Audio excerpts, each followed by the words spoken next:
Parenting sometimes can feel really overwhelming.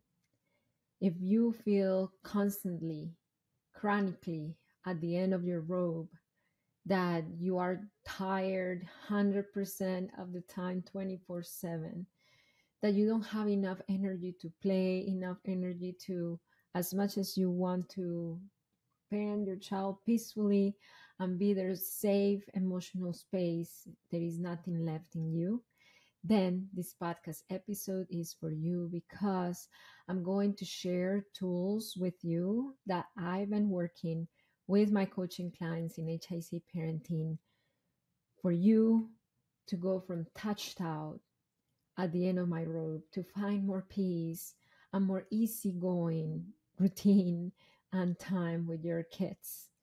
If you are new to us, hello, my name is Marcela Collier. I'm the head coach in HIC Parenting Education, and we are going to divide this episode in two big sections. Number one, we are going to talk about the causes beyond the busyness of being a parent, and maybe if you work in the house or outside the house, beyond the daily routine activities. We're going to go beneath chronic exhaustion and chronic feeling of being touched out and see what else is beneath that feeling besides I'm just a busy parent. Because working with my clients and from experience as a parenting coach, I know that these could come from number one, sensory needs. Yes, we can have our own sensory needs, not just our children. And number two, it could come from a childhood wound that we're going to talk about that a little bit later in this episode and how to rewire from that. So does this cycle resonate with you? You start the day with a little more energy, or maybe you wake up really tired and then you drink your morning coffee or you do your morning workout and it kind of wakes you up a little bit more. And then you start the day with your kids with a good intention of being that joyful, peaceful parent that you want to be.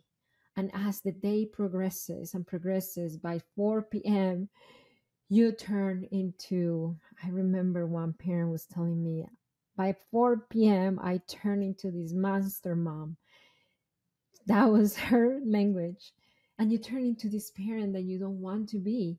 And you yell, and then you're snappy, and then the house becomes a yelling chaos. If that is you, you are in a yelling cycle.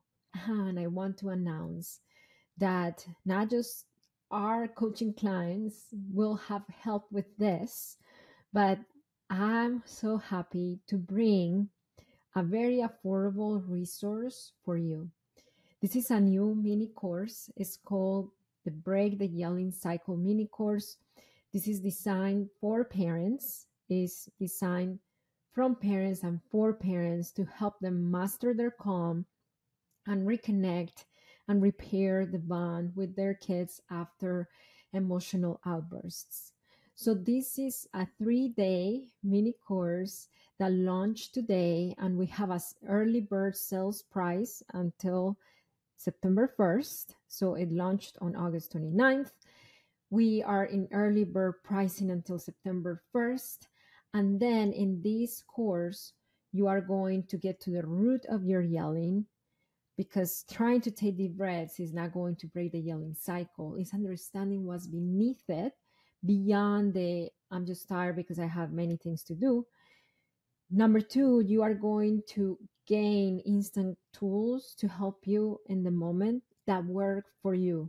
So you're going to see how to develop those tools yourself, the process, so you don't rely on things that you hear online that may or may not work for your family situation, for your lifestyle. If taking a break in your bedroom does not work because you have two baby twins to take care of, then it doesn't work. So that's module 2. You're going to find what works for you. And number 3, you are going to get the scripts that we give our coaching clients to repair and reconnect after disconnected moments like this. So this is a very affordable mini course. How I said, regular price is $99. Right now is for $49 until September 1st. You can get it going to hicparenting.com or open the description of this podcast episode. If you're watching from YouTube, you can open the description of the YouTube video, or you can go to the link in our bio at Heimpel Club on TikTok or on Instagram. Okay, so let's talk about those tools for touched out, tired parents. How can we make things a little smoother, a little more peaceful for us? Let's get to the root of everything.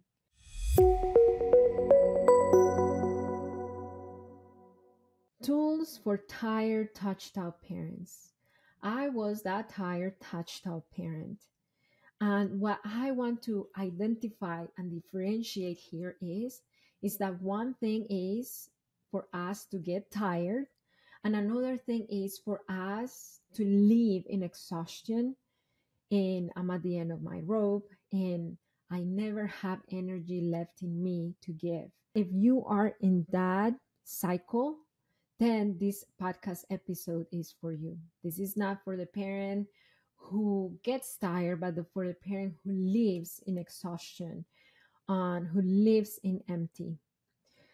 I remember I used to be that parent a while back. And then there was something that was a game changer for me once I realized about it. So there was a time during the day, I have twins, and one of them is a sensory seeker, meaning that he needs a lot of physical contact. He runs into me a lot. And the other one is bouncy. So he's loud, he's bouncy. So there is a lot of things going on in my house. Plus, I used to do foster care. So many times I have more than one kid, more than two kids. So I remember coming to a point in my day, every single day, that would be so touched out that I would just shut down. I would either shut down or snap or become very short. And it was usually around dinner time. So all the way from dinner time to bedtime, it was a struggle, not just for me, but for my kids. And then I remember if my kids would come even close to me, I would feel so annoyed. And because I'm a respectful, gentle parent, conceptually, logically, I know that I should connect with my kids, that their big emotions should be validated. So I remember going through the emotions with them from this logical perspective. So my mind, my words, my head was with them, but my body and my heart was far away because I was so touched out. I was so at the end of my rope.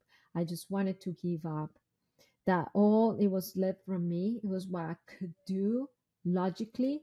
And I would talk nicely, like I would talk in a gentle tone sometimes. Some other times I would go back and forth between talking in a gentle tone and snapping. And it was kind of a dance of snappiness and I'm sorry, and then snappiness again.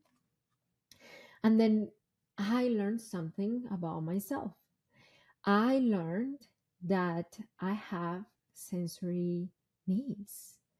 Feeling the feeling of touched out doesn't usually or doesn't only come from my children being loud, being bouncy, trying to look for physical affection constantly.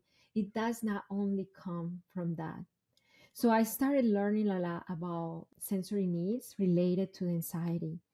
And then I learned that sensory needs are could be a big trigger for parents as well. So what are those? Our nervous system is all the time scanning signs of safety or of threat. So if the things that our system perceives as too much for our nervous system, then it is scanned to our brain as a threat. And whatever feels good to our nervous system is scanned to our brain as a safe thing. So it doesn't necessarily mean that our kids' voices is threatening. They're not threatening.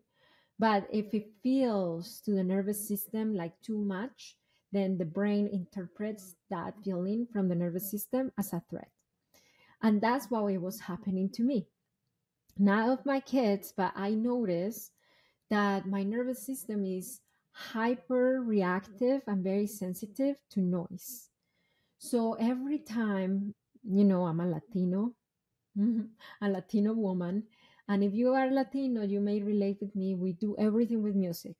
We clean with music. We parent with music. We cook while we listen to music. We do everything while we listen to music. Well, that very same thing was taking me to a point of sensory overload, and I was not connecting it to that, but thinking it was my kids. And then when I realized that it was that the noise, the background noise, and I started making adjustments throughout my day to have breaks from the TV running, from Alexa playing music. I started feeling so much at peace with my nervous system. And guess what happened? That helped me not feeling touched out. And at the end of my rope, at the end of my day with my kids, it helped me. So I'm saying this to say that it might not be for you that your sensory needs is that you're sensitive to noise. It could be other things. It could be crowded spaces. It could be things that you see. It could be movement. If there is too much movement around you, anything that triggers your nervous system through your senses, then that's your sensory need. So, my invitation for you is to assess if what are your sensory needs and to see how you can reorganize the way that you approach your day so those needs are being met.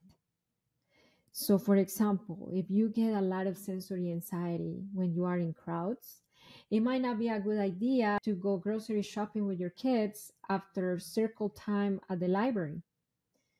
So it's a matter of us getting to recognize and see our sensory needs. Because when we don't get to recognize and see our sensory needs, then we end up blaming our kids for us feeling touched out, for us feeling at the end of our rope, right?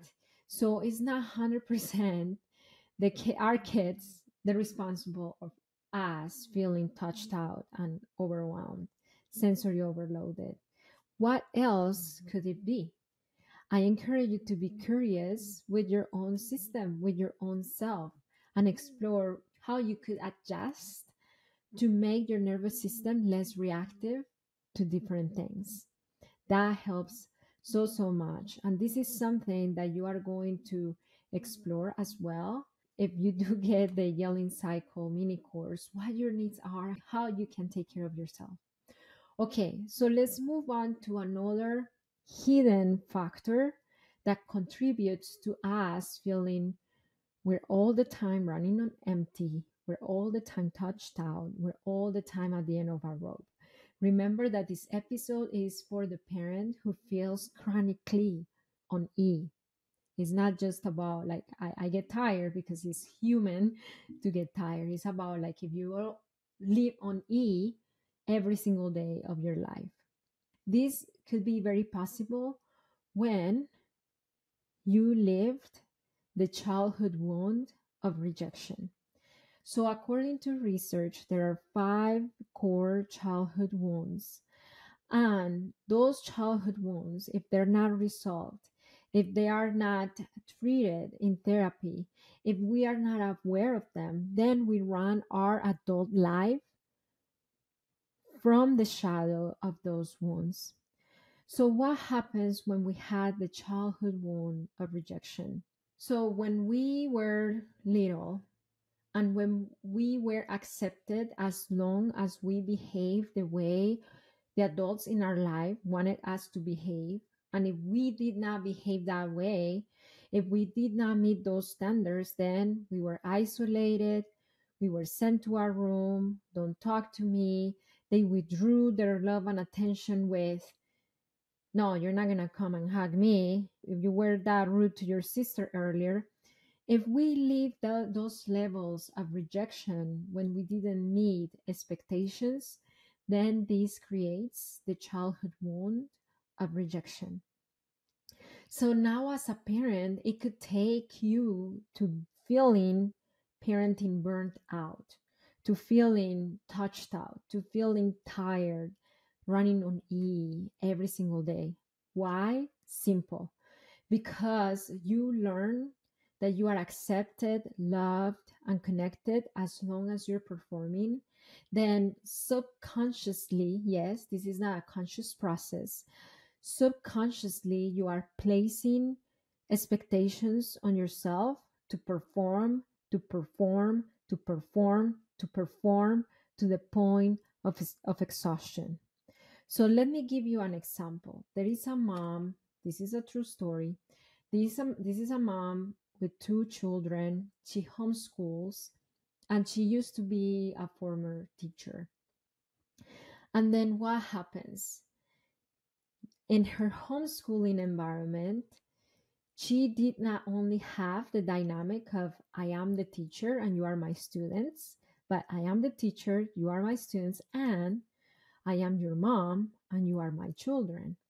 And it's a very different thing when we have that other relationship with our students than we are their parents. Why? Because with our children, we always mirror our childhood woundings if we're not aware of them. So, what happened to this mom? Because she grew up with the childhood wound of rejection, she felt a good teacher to their children, to her children, as long as she was all the time performing and doing things for her children and doing things with her children and the field trips and the baking and the everything needed to be a learning experience, and all the time we needed to be talking about something that would nurture our minds, that would nurture our spirit. And she was placing so much pressure to be their teacher, not because this was the requirement, but because she was projecting, I'm going to be accepted as a teacher for my children as long as I prove that I could be a really great homeschooler.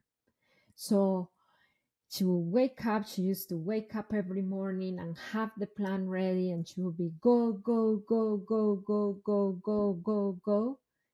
And even if her kids were showing clear signs of needing a break, she would unconsciously push herself and push them to keep going. And at 4 p.m., she would become the yeller she didn't want to be.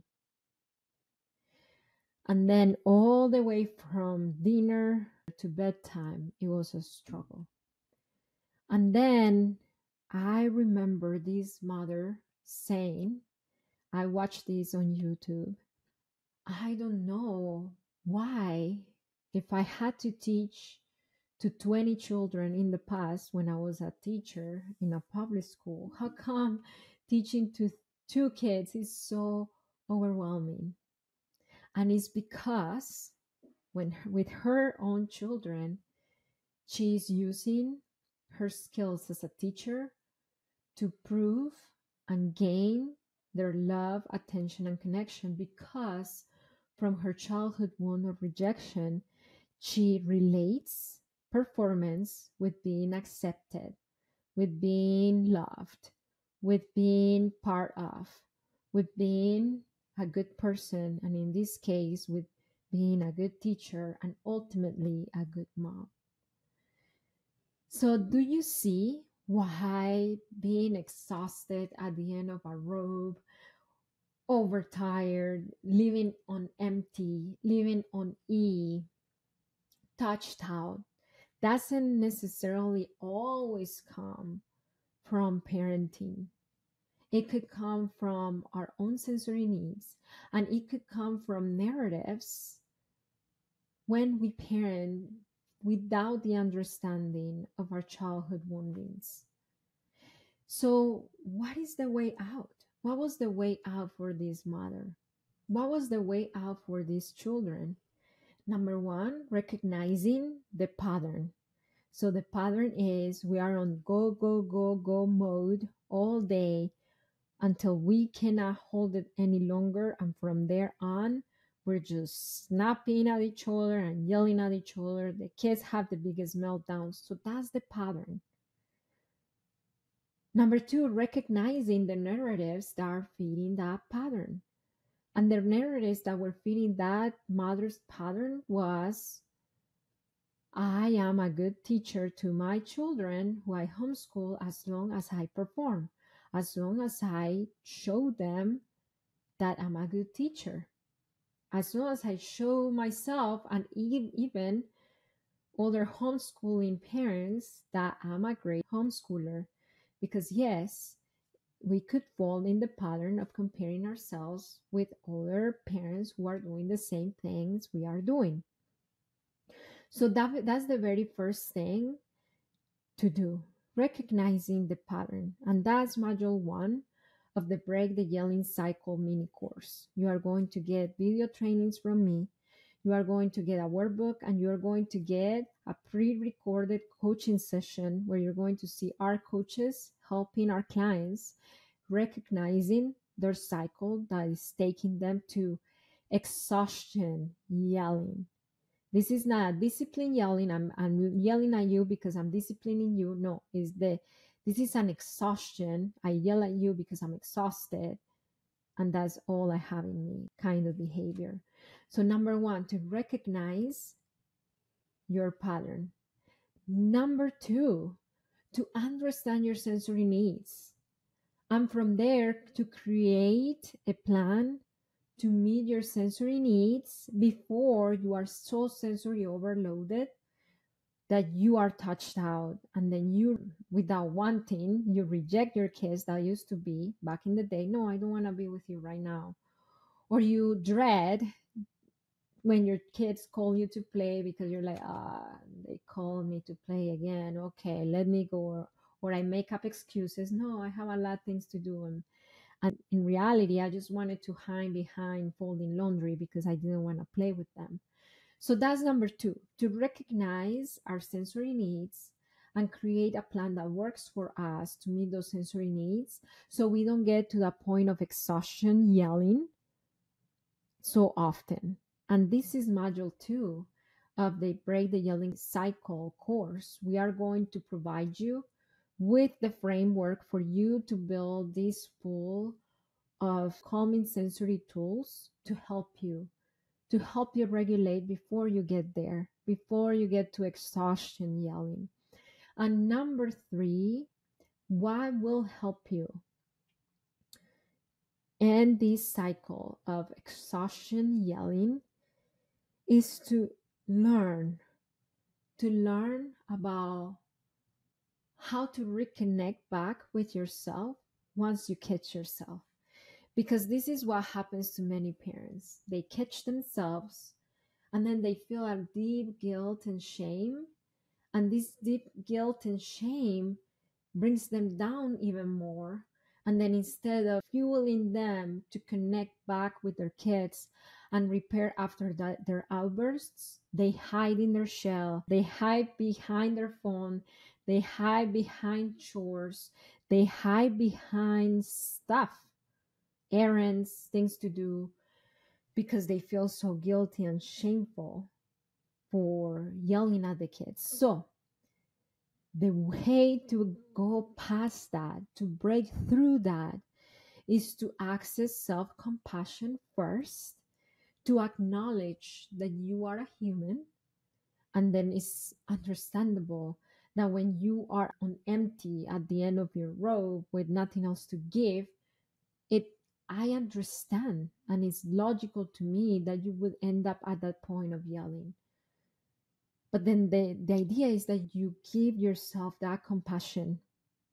And then in module 3 of the Break the Yelling Cycle course, you are going to find scripts, and you're going to find what to do's to reconnect back with your children from a place of self compassion and not guilt and deep shame.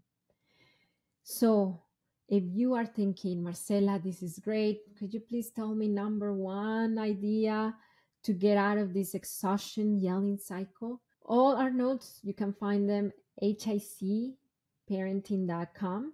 Yes, you go to hicparenting.com.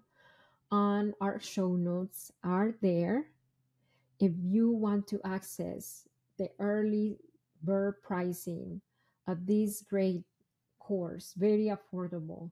Right now it's at $49. After September 1st, it will be bumped up to $99. And even at $99, this is a crazy price. To access it, remember to go to hicparenting.com or to open the description of this podcast episode. If you enjoyed it, could you please leave us a review? Don't forget to follow us at Heimpod Club on Instagram, on TikTok, on YouTube.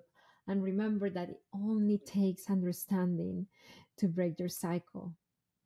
Bye.